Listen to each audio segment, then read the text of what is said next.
Bueno,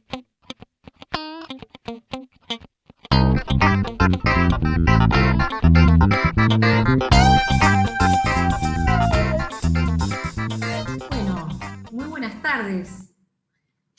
Les doy una cordial bienvenida de parte de Microjuris Argentina y Editorial Astrea. Hoy tenemos el placer de presentar el conversatorio sobre la presentación del último libro del doctor Juan Carlos Vega, titulado La corrupción como modelo de poder, de la Casa Astrea. Hoy nos acompañan el autor del libro, doctor Juan Carlos Vega, y un invitado especial, que es el doctor Andrés Gil Domínguez. Yo tomé 3 párrafos del libro que me parece que son un buen marco para lo que vamos a conversar hoy, y dicen: la corrupción argentina no es un simple delito penal, es un modelo de acumulación de poder que atraviesa la democracia más allá de ideologías y de partidos políticos. La desconfianza de la sociedad en la justicia es absolutamente fundada por la impunidad que tienen los delitos del poder político, económico y sindical. Las 17 medidas se imponen para terminar con este modelo de poder basado en la corrupción. Ambos invitados tienen sendos currículums vitales. Tuve que hacer un recorte totalmente arbitrario y espero no haber omitido algo importante. El doctor Juan Carlos Vega es abogado de la Universidad Católica de Córdoba, sociólogo de la Universidad Católica de Lovaina, Bélgica, ha sido diputado nacional del 2007 al 2011, ha sido candidato de la República Argentina a integrar la Corte Interamericana de Derechos Humanos de la OEA, es director de la Sala de Derechos Humanos del Colegio de Abogados de Córdoba desde diciembre del año 97 a la fecha. Es miembro consultivo del Instituto de Estudios Comparados en Ciencias Penales y Sociales, INESIP, desde el 2000 a la fecha.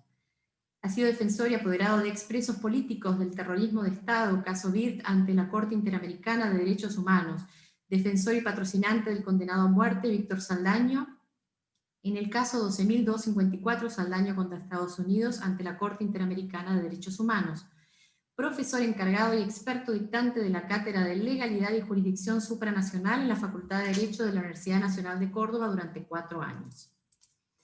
El doctor Andrés Gil Domínguez es abogado, doctor en Derecho con tesis recomendada al Premio Facultad UBA, postdoctor en Derecho de la misma universidad, profesor titular interino de Derecho Constitucional, ha sido el profesor del 2010 al 2017, es autor de varios libros, docente, investigador, y me permito contarles que es amante del deporte, sobre todo del básquet.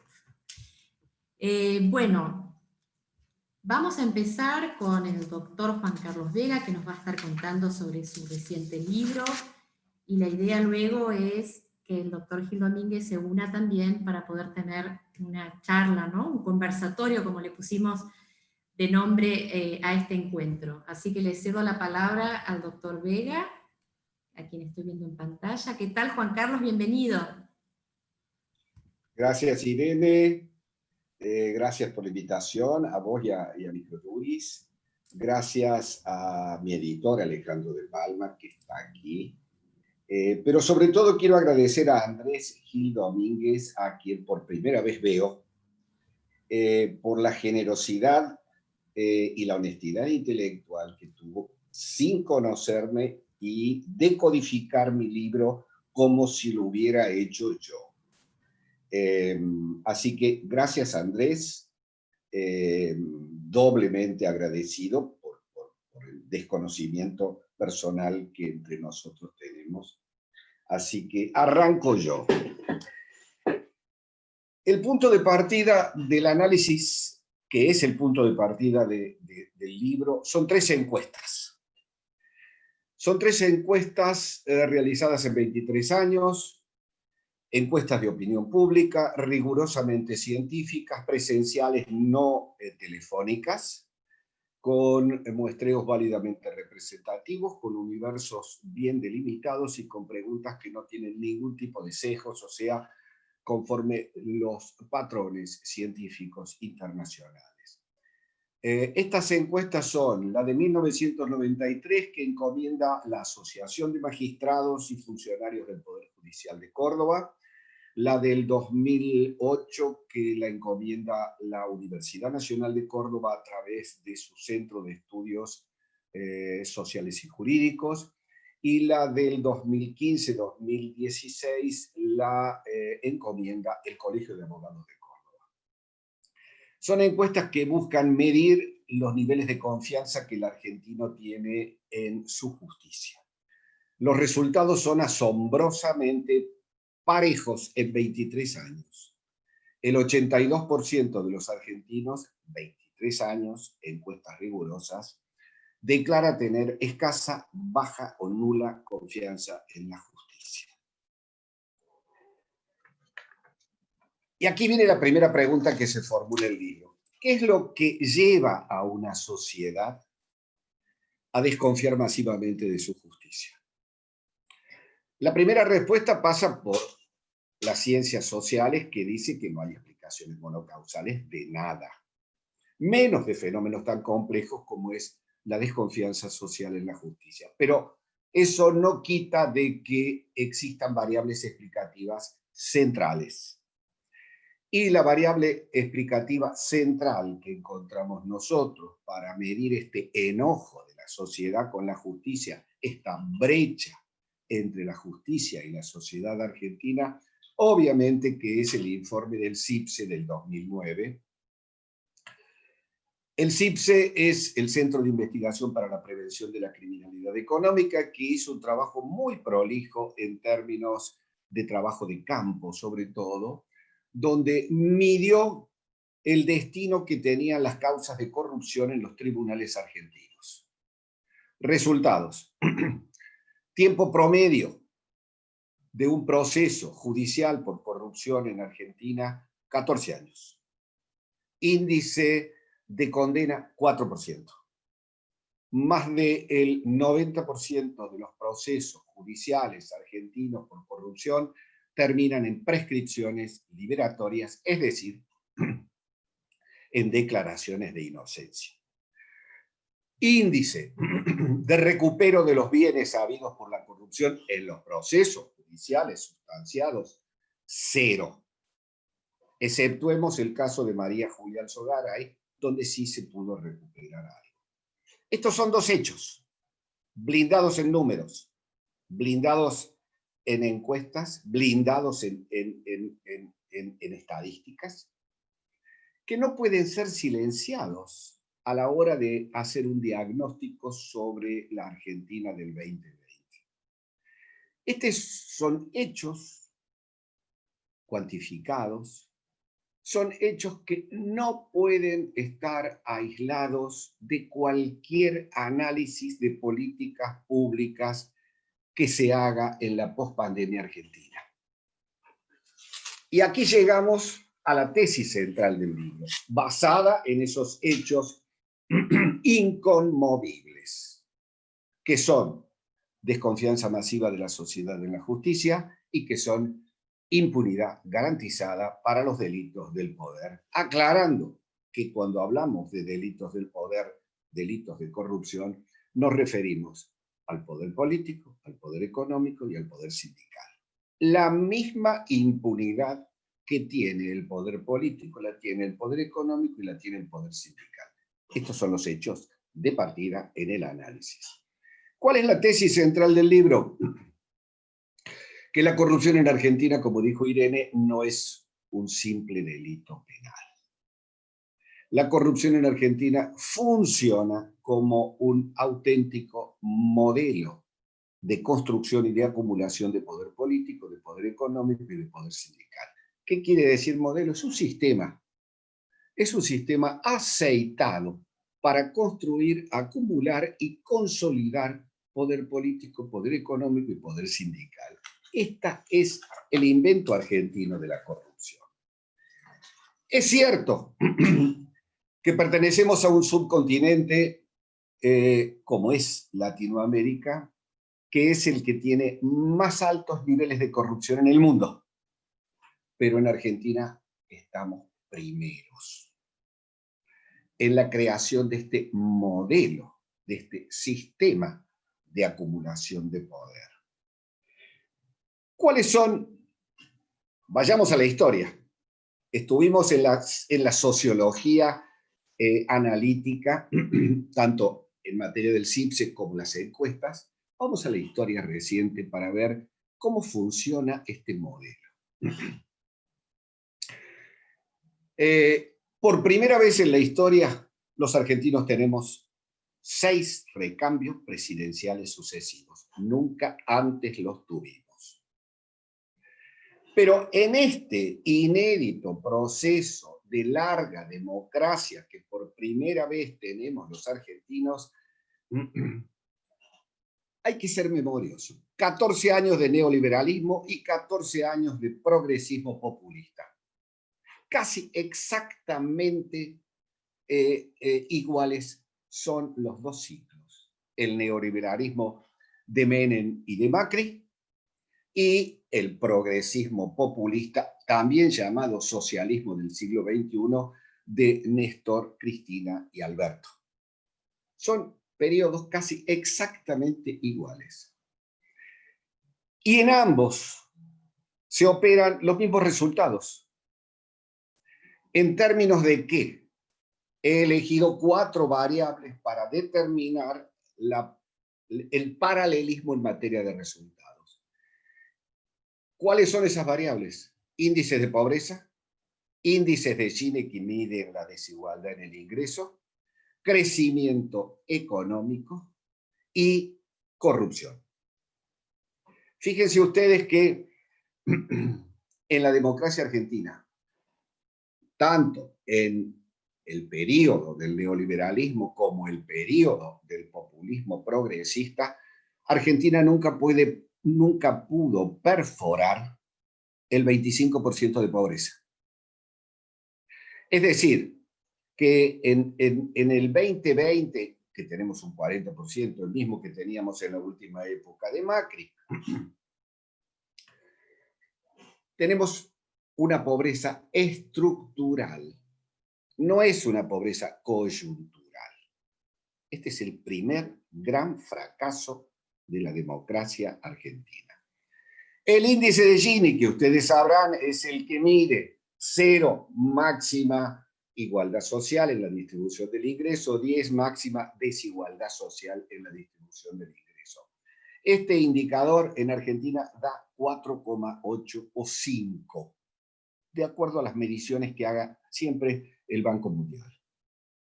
Es decir, que tenemos una distribución del ingreso absolutamente distorsionada. No es Haití, que debe tener 8 o 9, pero tampoco somos ni Uruguay ni Chile, que deben tener 1 o 2. Estamos en una alta e injusta desigualdad en la distribución del ingreso. Vamos a la tercera variable, inflación. Somos el país de América de más alta inflación en el periodo democrático, tanto en la época del neoliberalismo como en la época del progresismo populista. Además, fuera de Venezuela estoy hablando. Venezuela es un país en guerra, así que estamos hablando de países con regímenes ordenados en los recambios de sus autoridades por vía del voto popular. Somos el país de más alta inflación, con la particularidad que en el periodo democrático tenemos 2 hiperinflaciones y media. Con respecto a el crecimiento económico, ¿quieren que les diga una cosa? En el año 1984 éramos el primer país de América en ingreso per cápita. Hoy somos el tercero. Somos el país que menos ha crecido en su PBI en el periodo democrático, incluyendo Bolivia, incluyendo Perú, incluyendo Chile. Neoliberalismo, populismo, nos ganan todos. Somos el país que más se ha hundido en términos de crecimiento económico. Y ahora viene la otra pregunta. ¿Qué nos pasó? Esto es culpa simplemente de la ineptitud, la incompetencia de nuestros gobernantes. Esto es culpa de equivocados programas económicos. Es culpa del neoliberalismo. Es culpa del populismo. Esto va más allá. Esto es culpa de un modelo de acumulación de poder político, económico y sindical con impunidad garantizada por la justicia que ha funcionado alegremente durante toda la democracia. No hay otra explicación. Lo que resulta extraño y raro es que este discurso tan categórico y tan fundado en hechos esté silenciado tanto por el establishment económico como por el establishment jurídico. Pero la realidad histórica, no hay que ser un historiador muy profundo para darse cuenta de que este cuádruple fracaso de Argentina en materia de inflación, crecimiento económico, pobreza y desigualdad en el ingreso está causado por una matriz, por un sistema. Ese sistema de poder basado en la corrupción con impunidad garantizada por la justicia. Eso es lo que nos pasó, a mi juicio, a juicio del libro. Entonces, ahora viene la pregunta,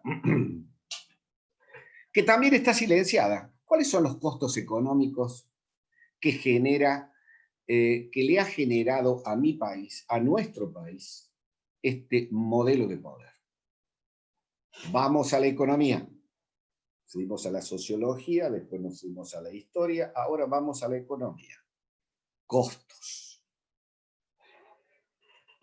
Hay dos tipos de costos que genera la corrupción en una sociedad: los costos directos y los costos indirectos. La moderna teoría del crecimiento económico, que es una teoría económica con pensadores de nombre internacional como Paolo Mauro, por ejemplo, que es o fue director de finanzas en el Fondo Monetario Internacional y hombre de una vastísima trayectoria, nos dice que los costos indirectos, los costos directos de la corrupción son los sobornos. Son los sobornos pagados. No se van a creer ustedes que los sobornos que pagan los empresarios los pagan con su bolsillo. No, los pagan con sobrecostos. Porque la secuencia de este modelo de acumulación de poder que yo estoy describiendo en el libro es una secuencia muy clara: sobrecostos, sobornos, enriquecimiento ilícito público y privado y lavado de activos. Esa es la secuencia del modelo. Esa secuencia se da en la construcción del poder político, del poder económico y del poder sindical. En los tres niveles se da la misma secuencia. Costos.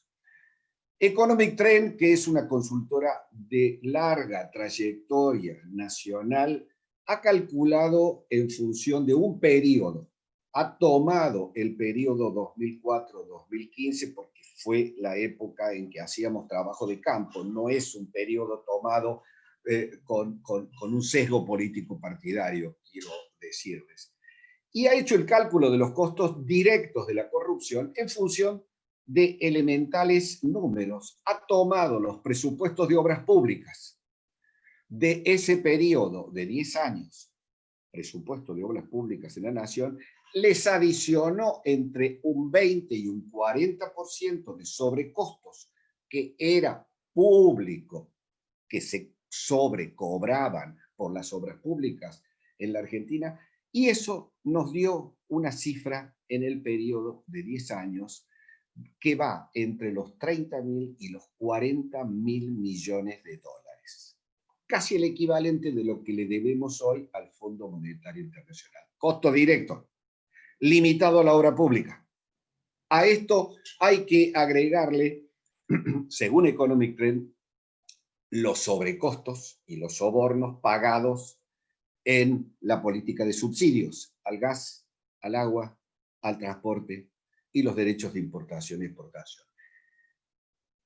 Es absolutamente serio sostener que los costos directos de la corrupción provenientes de los sobrecostos con los que se pagaron los sobornos ascienden en 10 años a una linda suma de 60.000 millones de dólares. Esto es incuestionable. habrá que preguntarle a cualquiera de los economistas que estén aquí o que estén en contacto con ustedes para que verifique estos números. Pero siguiendo el análisis de Paolo Mauro, están los costos indirectos. ¿Cómo se calculan los costos indirectos de la corrupción? A través de la relación que existe entre índices de corrupción y tasas de crecimiento del PBI. Tan sencillo como eso.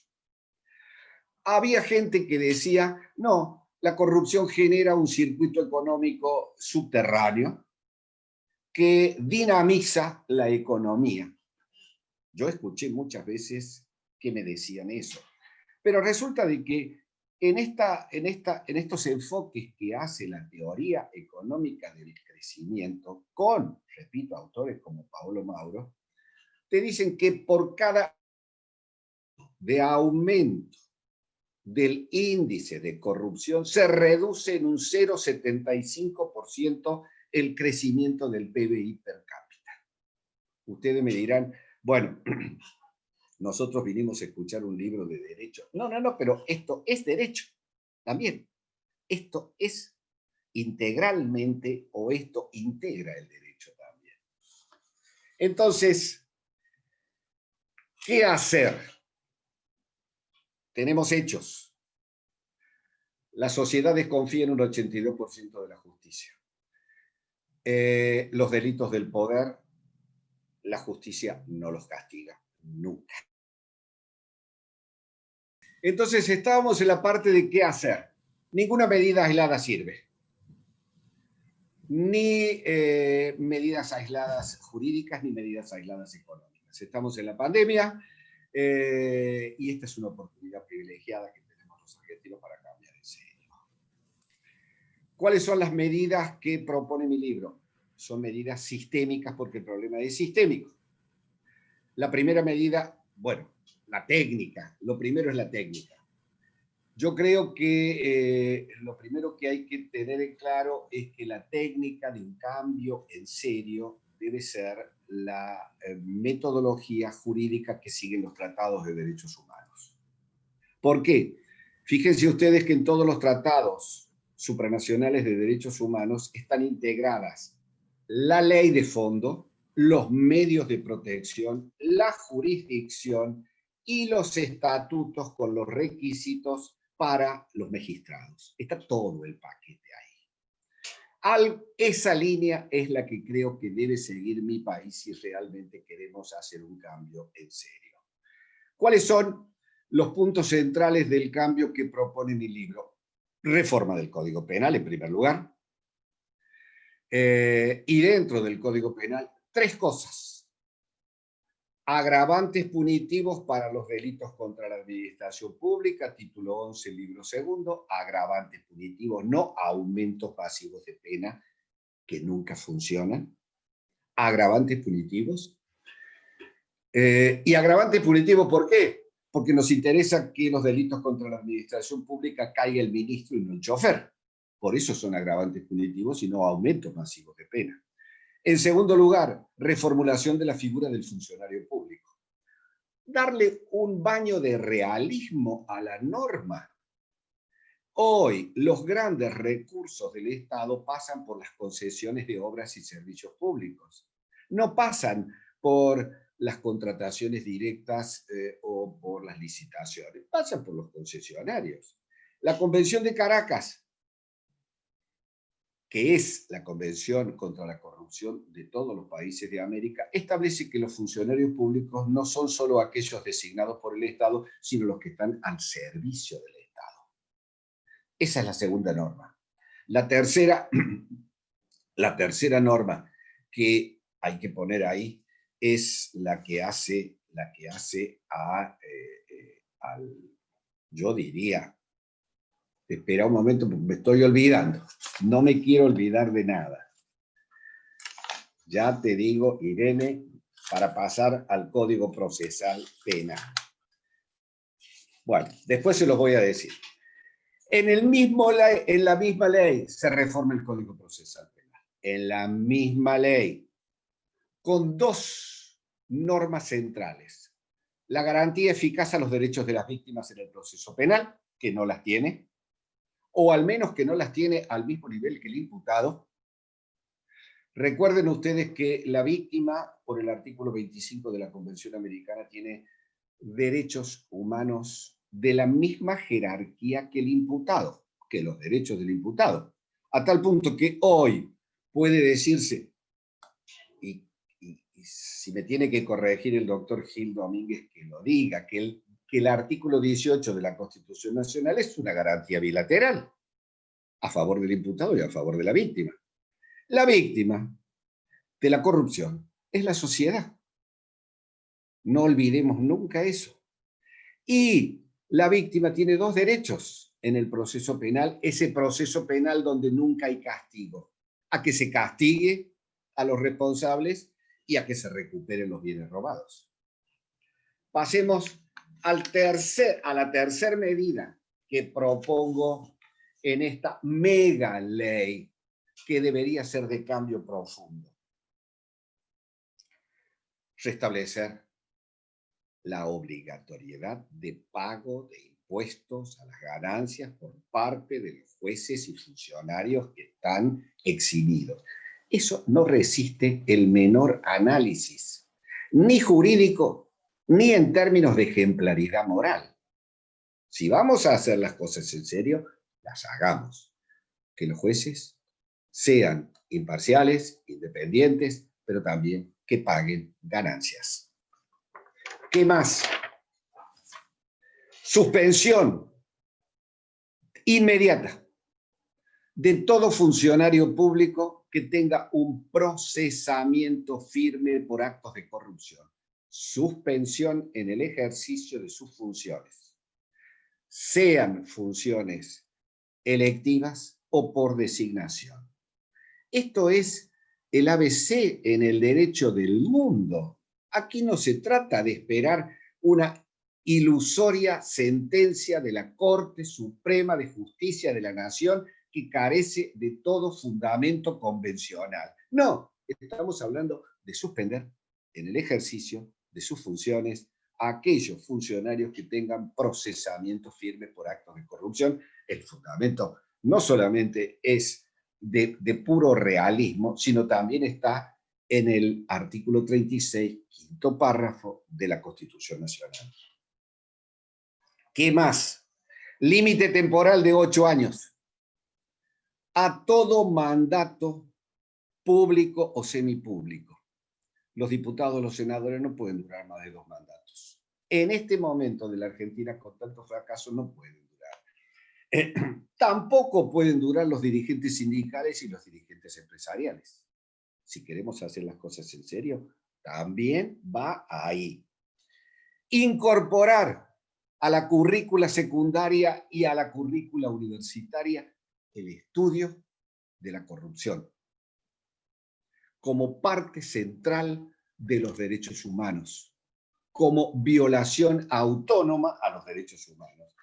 Y lo último es la imprescriptibilidad de las acciones civiles y penales generadas por los delitos de corrupción con fundamento en el párrafo quinto del artículo 36 de la Constitución Nacional. Hasta ahí llega mi libro. ¿Qué pretendo? Abrir debates. Estos no son dogmas, ni religiosos ni jurídicos. Lo que pretende el libro es abrir debates que están silenciados. Este no es un libro que tome partido a favor de ninguno de los lados de la grieta. Creo que ambos sectores están contaminados. Creo que el modelo les ha servido funcionalmente muy bien a ambos. A algunos porque lo han usado y otros porque no lo han buscado castigar. Si ustedes ven en la Argentina del 2020, resulta difícil encontrar dueños del poder político, económico, sindical, que no estén, que no hayan llegado a esta propiedad de poder mediante procesos alejados de la corrupción. Esto no quiere decir de que no haya jueces honestos, que los hay, o empresarios honestos, que los hay, o sindicalistas honestos, que los hay, pero también son responsables. ¿Y saben por qué son responsables? Por su silencio. Este libro pretende quebrar silencios, abrir debates. Sobre todo, el que más me interesa recalcar es que la sociedad tome conciencia. La sociedad tome conciencia que es la víctima de la corrupción. Porque nuestra sociedad no tiene conciencia de que es la víctima. Cree ser una espectadora de un juego malsano entre ideologías y políticos. Y no es así. Bueno, hasta aquí he llegado, Irene. Gracias por escucharme a todos y bueno, ahora hablará Andrés y después estoy a disposición. Gracias, Juan Carlos. Muchas gracias. Bueno, Andrés, bienvenido. Yo tampoco te conocía, fuiste muy generoso en participar el día de hoy. Tema áspero si los hay. El auditorio es todo tuyo. Bueno, muy buenas tardes a todos y a todas. Muchísimas gracias por la invitación. Muchísimas gracias, Juan Carlos, por permitirme poder reflexionar y aprender con tu libro. Realmente es una temática poco explorada en nuestro país, a pesar del daño que le ha hecho a nuestro país. Yo creo que el COVID-19 ha desnudado, ha mostrado con una fiereza muy intensa los niveles de pobreza y desigualdad que existen en este país. Que existían, pero que, claro, la aparición del COVID-19, especialmente en la primera etapa, hizo que la sociedad tomara conciencia de los niveles de desigualdad estructural que tiene este país. Pero uno se pone a pensar que este es un país que tuvo la deuda externa más grande de la historia de la humanidad y fue defaulteada, que hoy vuelve a tener una de las deudas externas más grandes del planeta, que tiene un sistema tributario de una intensidad similar a los países nórdicos. Yo me acuerdo que una de las cuestiones que más me impresionó cuando intenté entender el libro de Piketty era que la revolución de Piketty eran impuestos que acá existían hace años. Es bárbaro, ¿no? Que el Fondo Monetario le ha prestado dinero por encima de sus reglamentos, que tenemos recursos naturales que son la envidia del mundo, y sin embargo tenemos niveles de pobreza que desde el 83 en adelante, salvo que tomemos el periodo de Néstor como un retroceso después del impacto del 2001, todos los gobiernos han mantenido o han incrementado. Y este punto de reflexión es lo que nos tiene que hacer pensar, bueno, pero ¿dónde está el motivo entonces? ¿Dónde está el motivo de esta conjugación? De tantas oportunidades, de tantos recursos y de tanta pobreza. La mitad de los chicos de 14 años no come bien en este país. Me parece que ese es el gran acierto de Juan Carlos, de traer a la superficie un tema que nos puede llegar a explicar esta situación. ¿Cuándo comenzó? Muchas me hago la pregunta, ¿cuándo comenzó este modelo, Juan Carlos?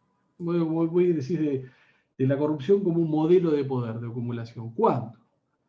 Porque hay un libro muy bueno, Nicolás Subway, que se llama La invención de la Argentina, que dice, bueno, este modelo empezó allá a lo lejos, en la colonia, cuando venían las órdenes reales y decía, sacata pero no se cumple. Y de ahí más empezamos a construir todo este sistema.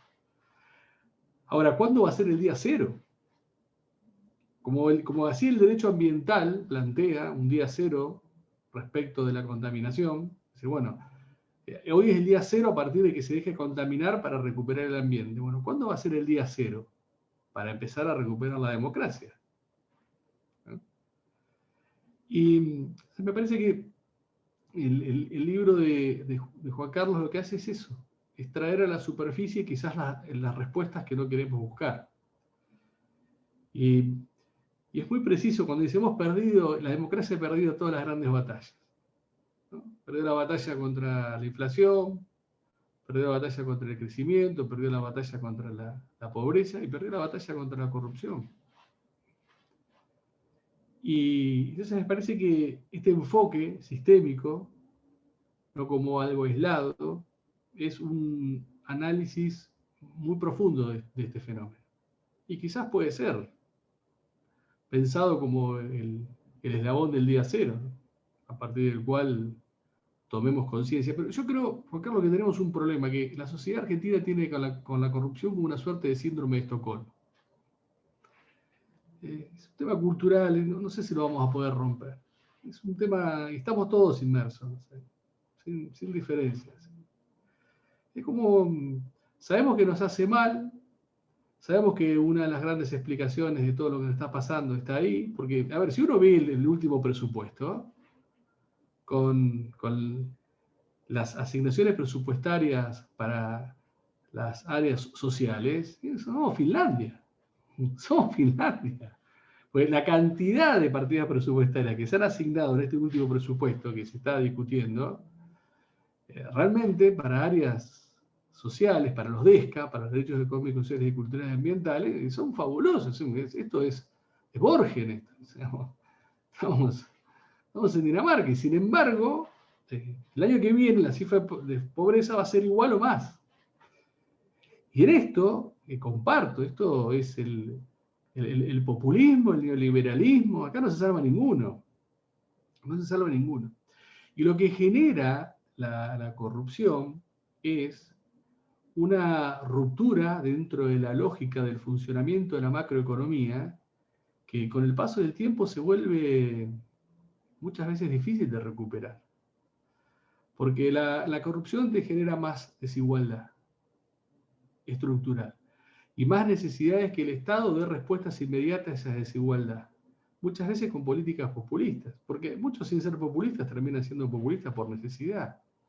Sin embargo, la macro cada vez se te va destruyendo más. Y si vos querés arreglar la macro, tenés estallidos sociales. Y quien te ha generado ese quiebre es la corrupción. Y sin embargo se sigue discutiendo en términos económicos, no en términos sociológicos, como vos los has planteado, Juan Carlos. Tenemos mucho más profundo. Por eso, a mí me parece importante ver cómo aquellos que los convencionales constituyentes de 1994 reflejaron con una brutalidad enorme, que es como vos bien decías en el artículo 36, párrafo quinto, asimilar los delitos de corrupción, más allá de cómo lo llaman, delitos que lleven al enriquecimiento, pero la gente los conoce como el delito de corrupción, a un golpe de Estado, a un atentado contra el sistema democrático. Sin embargo, esto no se ha traducido en propuestas sistémicas de ataque contra la corrupción. Porque a la clase política le conviene, porque es una forma de acumulación de poder y de ejercicio del poder. No hay virtud en combatir la corrupción. Entonces, es muy difícil que la lucha contra la corrupción se convierta en un punto en común mirado desde la perspectiva de los derechos humanos. Porque una de las cuestiones que me parece que hay que empezar a hablar y tener en cuenta es el vínculo existente entre corrupción y violación de los derechos humanos. Cosa que hasta hace muy poco no se tenía en cuenta. El Comité de Derechos Económicos, Sociales y Culturales, el año pasado, dictó una observación, la observación general número 24, que es la primera vez que yo veo, más allá de la norma de la Comisión Interamericana que cita Juan Carlos, pero esta observación general habla de los DESCA en relación a las actividades empresariales, y es la primera vez que veo que un órgano de interpretación de estos instrumentos internacionales hace una vinculación directa e inmediata entre corrupción y violación de derechos. ¿Y qué derechos? Los derechos económicos, sociales y culturales. Los derechos que se vinculan con la procura existencial. Me parece que es importante el vínculo, tener en claro este vínculo entre corrupción y violación de derechos humanos. La corrupción mata. La tragedia de Once, un claro ejemplo. La corrupción mata. No solamente afecta a la sociedad, afecta a las personas individualmente. Afecta a las personas individualmente. Nos puede afectar como sociedad a todos, pero los que comemos bien estamos afectados, pero hacemos frente a la vida. Los pobres la pasan mal, pasan muy mal. Una de las cuestiones que, no quiero hacer adelantos, lo del 18, tengo que presentar el informe del presidente, pero unas cuestiones que son para mí importantes es el vínculo entre el juicio por jurados, Juan Carlos. Juicio por jurados y democracia y corrupción. A mí me parece que los delitos de corrupción de una determinada pena tendrían que estar sometidos al juicio por jurado. Derecho a garantía establecido en nuestra Constitución del 1853 en adelante, que todavía no se ha implementado, que se debe implementar. Ya lo han hecho varias provincias, que funcionan muy bien, más allá de la discusión sobre los sistemas entre Córdoba y el resto, pero funciona bien, y creo que también es una respuesta posible. Así que, dentro de este esquema, me parece importantísimo, muy importante la obra de Juan Carlos, en esto de generar conciencia constitucional y convencional, en esto de plantear una propuesta. A mí me encanta aquellas personas que describen y plantean alternativas. Me encanta. Yo estoy harto de leer libros que solamente describen y lloran sobre la realidad. Y después, entonces me parece que muchas de las cuestiones que plantea Juan Carlos son posibles para generar este día cero, para generar esta conciencia, para rescatar del síndrome de Estocolmo a la sociedad, y que son posibles, son potables, y que ojalá estén dentro de la agenda pública. Hace falta de manera urgente un acuerdo nacional, un diálogo nacional, como lo quieran llamar.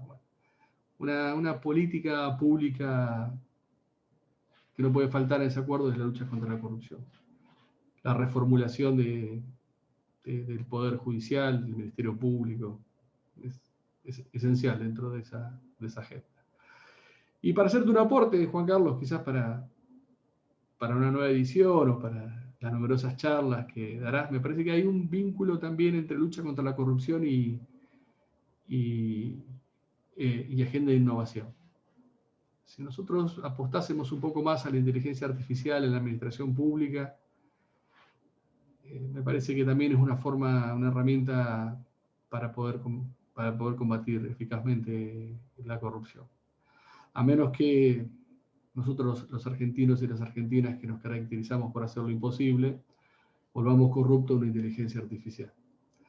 Bueno, muchas gracias, a disposición, y muchas gracias, Juan Carlos, por la invitación y por la obra.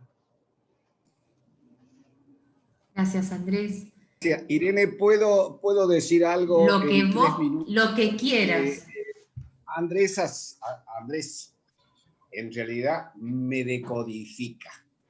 Y el decodificador merece respuestas. No respuestas críticas, sino respuestas complementarias. Lo primero es derechos humanos. En el libro yo intento, las medidas que propongo están sustentadas todos en derechos humanos. No conocía esta resolución que cita Andrés. Yo cito la resolución 118 de Bogotá, de la CIDH, que abiertamente habla de la corrupción como violación autónoma a los derechos humanos, y abiertamente habla de las debilidades de las justicias americanas para enfrentar esta pandemia. Hablemos claro.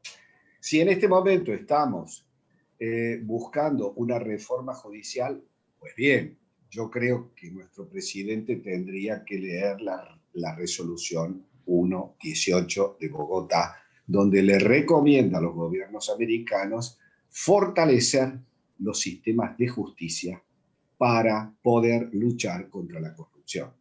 Esto es lo primero que quiero decir. El síndrome de Estocolmo, que me parece muy interesante, es más, te lo voy a copiar citándote a vos, porque yo creo que es el síndrome de Estocolmo. Hace un par de años me invitaron a los países nórdicos y tuve la oportunidad de estar en el departamento donde sucedió el incidente post-robo del banco, y de ahí viene el término síndrome de Estocolmo. Pero me parece que es más complejo lo que le pasa a mi sociedad. La sociedad argentina, ¿por qué es benigna con la corrupción? Yo al menos encuentro un par de causas. La primera, que de algún modo también Andrés la dijo, esto es inmodificable, viene de la época de la colonia. Me lo han dicho a mí cuando hice la reforma del Código Penal en el año 2012 en materia de delitos contra la administración pública. ¿Para qué te forzas? Esto no se va a modificar nunca. Viene de la época de la colonia. Primer argumento. Una suerte de resignación social. O de resignación frente a lo imposible. Nadie lo va a hacer. La otra explicación de esta liviandad de la sociedad frente a la corrupción la encuentro yo en, si vos querés, en el Martín Fierro, la viveza criolla. El argentino considera que la eficacia es muy próxima a la corrupción. Está casi al lado de la corrupción. No entiende cómo la honestidad puede ser eficiente. Es inexplicable para el argentino encontrarse con un hombre, un gobernante, un empresario, un sindicalista honesto, porque ese hombre está casi tachado de ser un bobo o de ser un inútil. Y bueno, y está la otra que yo creo que es minoritaria, pero también la cito en el libro, que es a aquellos que son obviamente extremistas, que sostienen que la corrupción es la necesidad que tiene un proyecto nacional y popular para financiar la lucha contra el neoliberalismo. Esa es la peor de todas, pero de todas formas yo la cito, es minoritaria. Digo, pero también existe. Entonces, ¿cuál es el esfuerzo que tenemos que hacer todos los argentinos? Y es relativamente sencillo si hay coraje y valentía política. Convencerla a la sociedad que es la víctima. Pero convencerla, nosotros somos las víctimas de la corrupción. En términos, como decía Andrés, de pobreza estructural, de salud pública, de vivienda, de educación, somos las víctimas porque el dinero sale directa o indirectamente de los recursos del Estado. En 2 años, de buen mensaje comunicacional, de buen mensaje educacional, este problema lo solucionamos. Lo que pasa es que tenemos grandes intereses a los que no les interesa difundir este mensaje porque son los ganadores del modelo. Bueno, no digo nada más. Gracias de nuevo a Andrés. Es muy entretenido además hablar con vos. Coincido totalmente. La verdad que ha sido una charla muy rica. Excelente, exposiciones de los dos. Qué mentes brillantes. La gente aquí está dejando comentarios y dice que comparten en gran parte lo manifestado. Nunca es tarde para recomenzar un minuto cero de la democracia, entendida como gobierno del pueblo para el pueblo. Eso dice Néstor Sani, y bueno, y también mencionan que es un tema muy rico como para haber tenido una mayor convocatoria, pero bueno, evidentemente el síndrome de Estocolmo está... es difícil, es un tema tan interesante, pero bueno, la gente se resiste porque piensa, ¿no? Esto de que no se puede hacer mucho, o no sé. Pero bueno, es un pasito que hemos dado hoy con esta charla y que seguramente se va a reproducir. Nosotros esta charla la hemos grabado, va a quedar en el Facebook de Microjuris para que lo puedan referir si es que quieren que la gente lo pueda también ver. Acá siguen los comentarios. La corrupción es transversal, dice Hugo Alberto Audrito, a toda la sociedad. La reforma jurídica no debe limitarse al derecho penal. Hay ramas del derecho que también pueden contribuir a la lucha contra la corrupción. Leyes abundan, pero es condición necesaria contar con funcionarios judiciales probos y honestos. No es hora de plantear la elección por voto popular de los jueces, elecciones independientes de las elecciones de los funcionarios políticos, pregunta. El juicio por jurado de los delitos de corrupción sin duda ayudaría. Alejandro de Palma, a quien le mando un beso, de la editorial Astrea, dice, ¿cómo hacemos para enseñarle a la sociedad que es la víctima si quien la educa es el corrupto? No sé quién va a responder, pero la pregunta es muy buena. Juan Carlos, me parece... A ver, yo 2 minutos. Yo no creo que si a un niño, niña, adolescente en la currícula se le enseña la lucha contra la corrupción como se le enseña que no tenemos que repetir la década del 70 y el nunca más, y esos docentes les pueden enseñar. El tema es que lo que uno puede enseñar después, si no se vivencia en la dimensión sociológica, es muy difícil de poder hacerlo interno, que la subjetividad mame eso. Entonces ese es el problema. Uno puede enseñar, pero si después la realidad es contraria, y eso estamos inmersos todos, es muy difícil porque la subjetividad recibe mensajes contrapuestos. Y generalmente la subjetividad entre la enseñanza y la realidad le gana a la realidad. Por eso no hay fórmulas acá, es muy difícil. Yo realmente muchas veces me cuesta dar alguna respuesta frente a esto porque no lo sé, ni me lo imagino. Pero quizás tendría que pensar desde el poder, desde alguien que asume el poder y que tenga una impronta distinta. Que el día cero sea desde el poder. No creo que pueda surgir desde abajo, sino que es un cambio político, un cambio de cultura política. Si no lo veo, son muchos años de sedimentación de esta forma. Me encantaba Juan Carlos cuando decía, y sí, el que es honesto es un tarado y el que es un corrupto es un vivo. Entonces, esa es la lógica y es muy difícil. Es muy difícil porque el chico, el niño adolescente, vos le enseñás la contraria y sale a la calle y ve lo otro. Entonces, es muy complejo. A veces en muchos ámbitos que yo me desempeño profesionalmente, me decían que yo amo el básquet, amo el fútbol, amo el básquet. Hoy soy el gerente legal de la Confederación Argentina de Básquet. Y a veces es muy difícil decirle, esto es así porque la ley que rige esto es así. Y punto, no hay más discusión, pasemos a otra cosa. Y es la vuelta. Si el Código de Pena dice que vos salivaste son 5 partidos, son 5 partidos. Y la vuelta. Es parte, y bueno, pero mirá, no, escupí, pero era en cascadita, no fue de derecho. Dame un partido. Es muy complejo la respuesta. Gracias. Bueno, aquí dice, claro, la lucha contra la corrupción es de largo aliento, ¿no? Pero es hora de empezar. No, pero no hay que bajar los brazos. Seguro. De ninguna manera. Ese es el mensaje. Este es el mensaje que tiene mi libro y que espero que llegue en esos términos. No hay que bajar los brazos. La corrupción, como decía Andrés, mata. La corrupción afecta directamente la igualdad ante la ley. Es una violación de la igualdad ante la ley.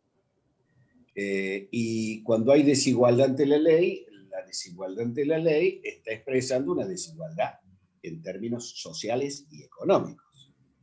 pero el artículo 24 de la Convención Americana, que establece el derecho humano a igualdad ante la ley, está violado por la alta corrupción.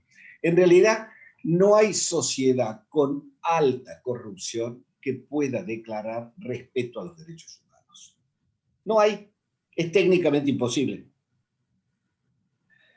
Como también creo de que cualquier programa económico pospandemia que pretenda desprenderse, que pretenda silenciar esto que hemos hablado hoy, el divorcio entre la sociedad y la justicia y la impunidad de los delitos del poder, no va a servir de nada. No, cualquier programa económico en materia de lucha contra la inflación, contra la pobreza o de crecimiento económico, si no se articula, si no cabalga de la mano con la reconciliación, justicia, sociedad, no le va a servir de nada al país. Pero no hay que bajar los brazos. Seguro. Y acá te están diciendo que por favor sigas escribiendo libros, ¿eh? Carlos Mirson dice que el libro es conmovedor, profundo y valiente. Es un desafío para comprender mejor lo que nos pasa y para cambiar lo que haya que cambiar. Charlas como la que tuvimos el privilegio de contemplar hoy nos alientan a confiar en la educación y en los valores de nuestra sociedad. Muchísimas gracias a ambos disertantes por el alto nivel y la enseñanza de sus exposiciones. Mirá qué lindo cierre que escribió Carlos Mirson. Les agradezco a todos la presencia en el día de hoy. Muchísimas gracias a Carlos y a Juan Carlos y a Andrés por la participación. Y bueno, y Andrés, no te quiero comprometer, pero a mí me gustó mucho esta relación que hiciste entre inteligencia artificial y corrupción. Así que vamos a ver si armamos alguna charla sobre eso, porque me resulta súper interesante. Sí, encantado, es uno de mis temas que estoy trabajando mucho, lo que es una agenda de innovación para varios campos porque aparte también nos está reconfigurando como Homo sapiens, y aparte me imagino que puede llegar a ser unas respuestas para combatir la pobreza estructural. Buenísimo. Una agenda de innovación. Sí, claro. Hemos dado varias charlas de inteligencia artificial, pero no con esa lista que me parece súper interesante. Bueno, muchísimas gracias a todos, que tengan muy buenas tardes, y bueno, nuevamente el agradecimiento para todos. Hasta luego. Muchas gracias. Y que Argentina gane esta noche. Obviamente. Con gol de Messi, Okay. Gracias, Irene, por todo. No, y por gracias, favor. Andrés. Gran abrazo, Juan Carlos, muchas gracias. Hasta luego. Buenas tardes.